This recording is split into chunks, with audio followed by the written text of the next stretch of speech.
मला छत्रपती शिवाजी महाराजांशी बोलायचं आणि माझी इच्छा आहे की त्यांनी पुन्हा महाराष्ट्रात अवतरावं, देशात अवतरावं, खास करून महाराष्ट्रात अवतरावं आणि महाराष्ट्रातल्या प्रत्येक मराठी माणसाला सांगावं की तुम्ही कशासाठी झगडलात, तुमच्या आयुष्यातली इतकी वर्ष तुम्ही कशासाठी घालवलीत, काय समजवण्यात घालवलीत, काय करण्यात घालवलीत. औरंगजेबासारखा बादशाह तुमचे विचार मारण्यासाठी 27 वर्ष इथे महाराष्ट्रामध्ये राहिला आणि मेला, पण आम्हाला अजून कळत नाही की तुम्ही कोण आहात, तुम्ही काय आहात, तुम्ही कशासाठी महाराष्ट्रात जगवलात, जागवलात.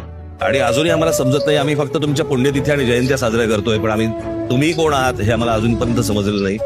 आणि म्हणून महाराष्ट्राची सध्याची आत्ताची परिस्थिती जी सगळी आजूबाजूला दिसतेय ती आम्ही तुम्हाला हरवलोय, तुम्ही आम्हाला समजत नाही आहात, तुम्ही आम्हाला कळत नाही आहात. आणि त्याच्यामुळे मला असं वाटतं महाराष्ट्राची परिस्थिती आहे. माझी विनंती आहे पुन्हा एकदा या.